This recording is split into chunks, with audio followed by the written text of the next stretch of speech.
Pemirsa, Kamar Dagang dan Industri atau Kadin Indonesia meminta Presiden Susilo Bambang Yudhoyono berani mencabut subsidi bahan bakar minyak atau subsidi BBM.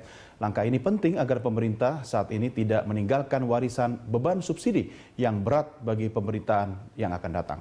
Pemerintah sekarang pun dinilai tidak perlu memikirkan aspek popularitas karena tidak memiliki kepentingan untuk memimpin kembali pada periode berikutnya. Hingga bulan Juni 2014, jumlah realisasi subsidi BBM sudah mencapai lebih dari 120 triliun rupiah atau hampir 50% dari kuota yang ditetapkan lewat APBN perubahan.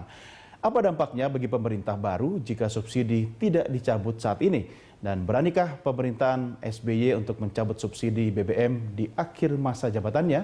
Kita akan membahasnya bersama narasumber kami yang telah hadir di studio, Ketua Umum Kadin Indonesia, Suryo Bambang Sulisto, dan pengamat ekonomi Faisal Basri. Bapak sekalian, terima kasih bergabung bersama kami. Pak Suryo, Pak Faisal. Saya ke Pak Faisal Basri dulu. Pak Faisal, kalau kita menjawab judul dialog kita, SBY wariskan beban subsidi BBM, kondisinya seperti apa sebenarnya nih? Ya, subsidi tahun ini diperkirakan untuk BBM itu 260-an triliun dan listrik itu 102 ya. Jadi totalnya 360-an triliun itu. Yang membuat beban kita itu sedemikian sangat besar dan tidak produktif gitu. Jadi harusnya subsidi itu tidak haram ya. Subsidi itu kan alat fiskal untuk merealokasikan dari orang kaya ke orang miskin. Kalau ini enggak, subsidi BBM ini ya yang menikmati orang menengah Jadi ke atas, dari negara gitu. Jadi buat orang menengah ke atas malah sudah tidak benar gitu. Nah, subsidi ini harus berangsur-angsur dialihkan dari komoditi ke orang. Kan sekarang pemerintah membayar premi untuk BPJS Kesehatan 19.225 per orang untuk 80 juta orang. Itu lebih efektif. Mengapa itu tidak dinaikkan gitu untuk yang kesehatan, kemudian untuk pendidikan ya beasiswa untuk orang miskin dan sebagainya dan sebagainya. Itu lebih tepat sasaran. Sangat tepat sasaran sehingga tidak menimbulkan. Kalau sekarang ini subsidi BBM udah seperti kanker yang menjalar kemana-mana. Anggaran rusak ya. Kebijakan industrinya juga jadi kacau sampai diurusi leher bensin di mobil itu supaya tidak muat untuk premium, aneh-aneh gitu. Jadi yang paling efektif adalah memang merasionalisasikan harga ini, dan tanpa merasionalisasikan harga jangan mimpi tentang pengembangan industri terbarukan dan industri energi terbarukan dan energi non fosil lainnya. Kalau kita berkaca sebenarnya pengalaman Indonesia ini kan subsidi ini kan bukan barang baru. Artinya selama ini konsumen dimanjakan dengan subsidi. Ketika pemerintah mencabut atau mengurangi subsidi, dikhawatirkan ada gejolak. Nah, pertanyaan sekarang, ketika Presiden SBY mewariskan kepada pemerintahan yang baru berikutnya, ada potensi gejolak nggak ketika subsidi itu dikurangi atau dicabut? Gejolak alasannya apa? Gejolak alasannya adalah kalau harga BBM naik, harga-harga naik, sehingga rakyat makin susah. Nah, kebutuhan rakyat yang utama apa? Pendidikan, kesehatan. Itu sudah di cover ya. Nah, kemudian dijaga kebutuhan kebutuhan makan ya, kebutuhan makan, kebutuhan pokok, dan pengalaman menunjukkan bahwa memang subsidi akan kenaikan harga BBM akan meningkatkan harga, tapi efeknya makin lama makin kecil, dan ini dikompensasikan dengan memanjakan rakyat dengan cara yang benar. Misalnya apa? Public transport. Nah, tapi sayangnya public transport ini tidak dibenahi kecuali untuk Jakarta. Jadi warga Jakarta sih kelihatannya akan yang paling ringan ya bebannya. Nah, dari subsidi BBM yang dikurangi itu langsung dialokasikan untuk kepentingan publik. Jadi tuh nyata kok.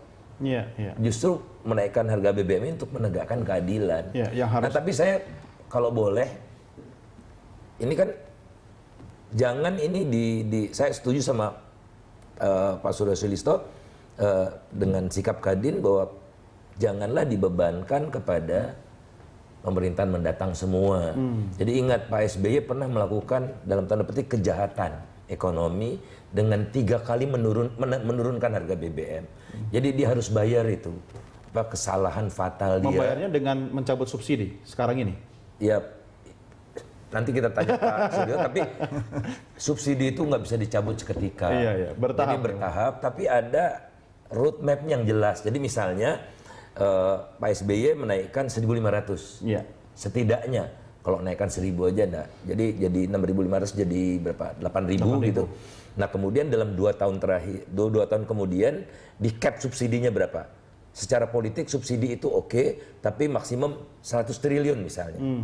Nah, kalau subsidinya udah naik, otomatis harga naik. Jadi mekanismenya yang diatur dari awal sehingga semua siap. Iya. Jadi pengusaha, masyarakat sudah menyesuaikan diri dengan apa yang akan terjadi 2 tahun ke depan. Iya, itu Smooth kan jadi. idealnya begitu, Pak Suryo. Kalau kita lihat sekarang ini serba kejepit ya. Indonesia ini paling senang dengan the power of kejepit gitu kan. Ketika itu dilakukan dalam waktu yang kurang dari bulan apa ini? Sekarang Agustus, September, Oktober, November, ya kan? Oktober sudah pemerintahan baru. Apa yang bisa dilakukan oleh pemerintahan sekarang ini? Ya, pertama saya ingin klarifikasi dulu bahwa usulan Kadin untuk mencabut subsidi atau kita sebenarnya lebih suka merealokasi subsidi itu ke sesuatu yang lebih tepat sasaran. Usulan Kadin ini sudah sejak 3 tahun, jadi bukan sesuatu yang baru. Iya, kita sering dengar itu. Sudah sering dengar kan. Dulu Tapi kenapa yang menentang ya Pak, Iya. sekarang Iya. pengusaha mendukung. Selalu kita sampaikan ke pemerintah. Kenapa? Karena kita melihat bahwa subsidi ini tidak tepat sasaran, banyak terjadi justru penyelewengan, penyelundupan, dan yang menikmati ternyata setelah ada suatu telaah itu justru masyarakat yang mampu, yang tidak perlu disubsidi. Iya. Jadi kan ini seperti menggarami laut saja gitu. Untuk apa? Gitu. Dan semakin dengan berjalannya waktu, semakin membengkak. Karena apa? Ya demand-nya kan untuk BBM kan semakin besar.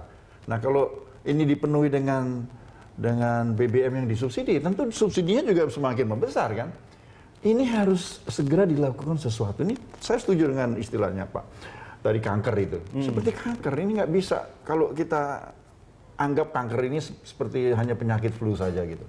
Harus diangkat kanker Tapi ini. sudah akut Pak ini kankernya, Justru stadium itu. akhir ini. Jadi daripada kita semakin parah, sudahlah, memang akan sakit. Memang akan ada mungkin Harus di dampak kemo ya?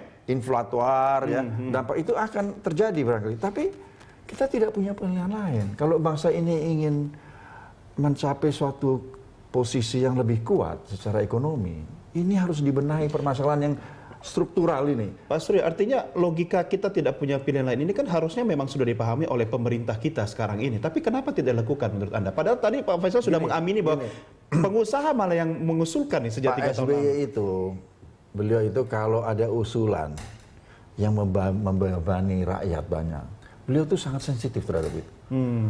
Beliau tuh sangat peduli terhadap kalau wah kasihan rakyatnya gitu.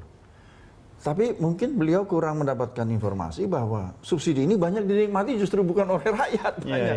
Yang menikmati justru orang-orang yang mampu dan banyak terjadi apa namanya. Jangan lupa oknum aparat yang melakukan penyelundupan ya kan. Dan yang lebih parah lagi terjadi istilahnya itu false economy. Ekonomi yang sulit kita terukur gitu. Seberapa efisiennya kah kita di dalam kita melakukan bisnis kita karena dengan bensin yang disubsidi. Nah, oleh karena itu subsidi ini bayangkan kalau sudah mendekati 370 triliun. That's a lot of money ya. Dan dengan dana yang sebegitu besar luar biasa yang kita bisa bangun kan. Giliran ditanya, ini dong bangun infrastruktur gak ada duit. Duitnya habis buat subsidi, iya kan? Betul. Pertanyaan seperti itu selalu dijawab pemerintah dengan klise seperti itu. Tapi Bapak sekalian, kita break dulu. Kita akan lanjutkan di segmen berikutnya. Pemirsa kami segera kembali sesaat lagi. Tetap bersama kami.